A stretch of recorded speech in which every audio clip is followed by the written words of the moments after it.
Welcome back to the channel. We'll start by following up on the last topic that we discussed here, which is why do we all play Marvel Strike Force? You know, it's pretty unanimous that we're all playing because we love these characters. The Marvel characters, you know, tie into lots of different parts of our lives and have good memories, bad memories, whatever. They're also just a lot of fun to play in this particular type of game because you can mix and match and see how they interact.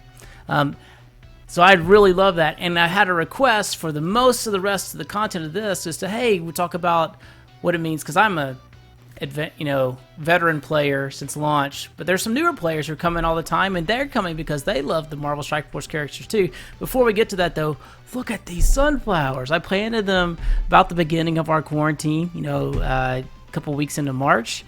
They're getting huge. They're at least about 7 inches tall, so gosh, they're getting huge, and they're going to continue to grow. But I want to have a discussion today specific to new players and just kind of a early game guidance on where to start, because it's a very different scenario. Like, where am I at now? I've got 3 wars a week. I've got 2 raids a day.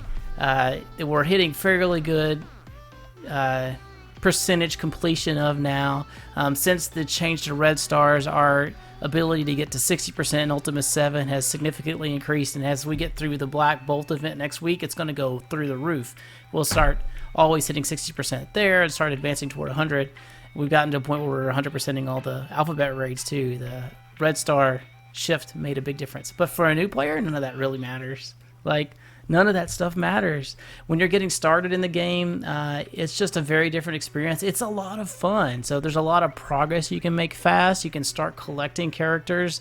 The orbs that don't mean much to me now, like if you open up a premium orb or a milestone orb now, there are very few characters in there that actually help me, so I get an 85% chance of nothing or more. Whereas at the beginning, 100% chance that those orbs are going to be helpful. So that's fantastic. But when you're getting started, there's really only one thing you can do. You're going to work on campaign. So your number one thing to do as a new player is to use the energy. Like, you have a smaller bucket than I do. So I have a 134 energy bucket that could fill up throughout the day. It lasts more than half the day if I let it just go. At the beginning, you're going to have a much smaller bucket than that, so you're going to have to keep checking in and using the energy. And as you level up, it'll keep refilling. So, man, that first play session is serious. You can make a lot of advancement, and you'll also get a lot of these cores. Now, I want to be really clear. At the beginning, I didn't know what to do with cores, so I didn't know what was more important. There's only one thing you should do with cores, and that's to refill this bucket up until the point where you get to 100 cores.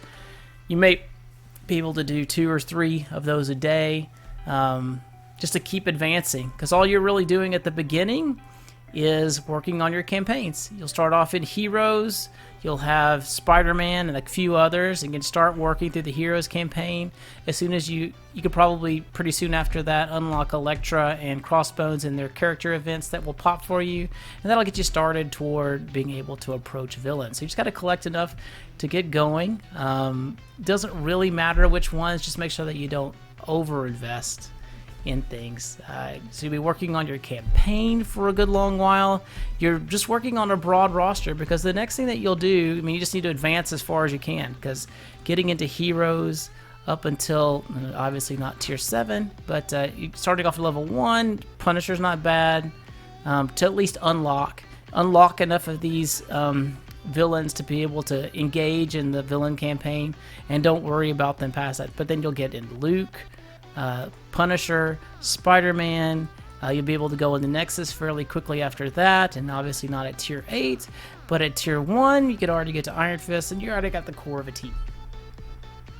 So you can build a core of a team to be able to work on your campaign and use that campaign energy every day. Try not to let it overflow, because that's the most important thing, because you got to start building your roster. First, you got to have a couple usable teams that can make progress in Heroes and Nexus, and then you'll probably come back to villains and just make some progress there, so that you can get the gear that those characters need to get stronger, tier them up toward the ultimate goals. But at the beginning, just shoot for tier 8. The blue gear is enough, because you really just need to be able to gear up a team enough to be able to engage in raids. So once you've got that progress started on your campaign advancement, and there's really just collect who you can get there. Unlocking more characters means more than getting a bunch of stars on one character right at the beginning, because both to be able to allow you to qualify to enter all of the different types of campaigns, and the more teams that you get will allow you to begin to approach blitz. Now, if you're a new player now, just go ahead, like, unless you're going to spend a lot to be the top tier, and some players do. The point of blitz is not going to be for you, if you're starting now, to get to the top tiers. It's not going to be to get to rank 1. Like, I've never been rank 1, and I've been here since the start. My roster is like millions of points of roster strength. Like, to get to 2,000 is super tough. All of this stuff is nice, but for a new player, the real goal is to be able to complete these milestone rewards, because it's a lot of gold. It's a lot of these, blitz orbs that have a lot of characters that would be useful to you, and as well as character shards for who's ever running that time. So it's going to take a long time, and the only trick to deal with that blitz is to have a broad roster. You can just go in here. We'll show you here. You can go in at a low tier, even with a low roster, get a quick win. If you've only got one team, then just use it as much as you can and keep working on the milestones, and don't worry about your final position. But you can get in there, use that one team as much as you can. If they start getting too hard for you, then put in another team and fill down. It takes a little while for it to load.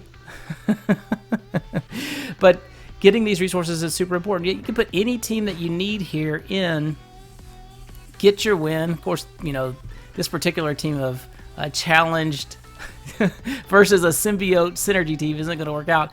But even when you're having a hard time and you only have one team that's actually can score decent points, and you have another team that you maybe barely just unlocked, you can go in here and quit battle, lose the battle. That'll reset you down to a lower difficulty level, so that your other team could just keep scoring points. And you'll be able to do that every 2 hours, or as long as you have the blitz refreshes available. So if you only got one team, use all your team, just keep refreshing that until all of these, see these blue little symbol here, this was the blitz refresh, blitz charge that are available for free over time. So getting through blitz by broadening your roster and just being able to get through those milestones is probably number 2. As you're doing both of those, your teams are getting stronger, and the final new player or early game guidance is to move toward being able just to get into raids, because until you can get into raids, you can't worry about what's in the raid store, because you're not collecting the currency that you need. They go to a lot of different tiers. So if you look all the way down, the first Ultimus Raid 1, if you're on a team that does that, these enemies are not terribly difficult. Like, they are 2 stars. and green gear. It's been a long time since I looked at this, but yeah, 2 stars and green gear. So move toward where your team can handle 2 stars and green gear, and then you'll want to move to start looking for a serious, not a serious, but at least an active alliance. And the only place to do that, and I'll put this in the description area of this video, is the best place is to go into the semi-official Marvel Strike Force Discord server, and you'll be at players under 1 million, because you're a fairly new player. Just find an active alliance who's ready to tier up through all the different raid levels, because being able to get into raids unlocks a lot more gear to be able to make your characters stronger, as well as the raid store currency, which will allow you to gather some pretty great characters. The Namor is fantastic, but the most important one to go for first is Rocket.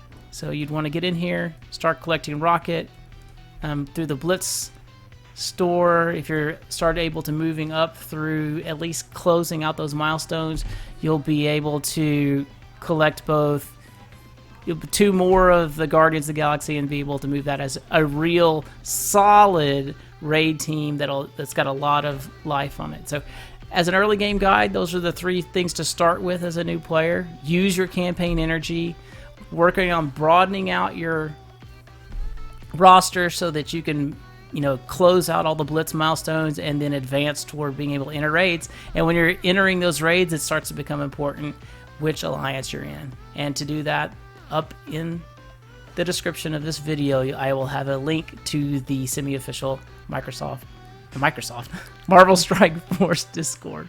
Hope everyone's doing well. I'll see you all soon. And when I follow up, I just have little challenges these days with work. This content kind of gets deprioritized between work and helping my kids teleschool from our house. So it's just a very different scenario right now. Maybe as things stabilize as we go forward, I can be a little more frequent with the content. And there's really not that much happening in the game right now. We're waiting for the release of some key characters. And I'm eagerly awaiting the Black Bolt event, which I will definitely post content on once it's available. Have a great day, everyone. Stay safe. Take care.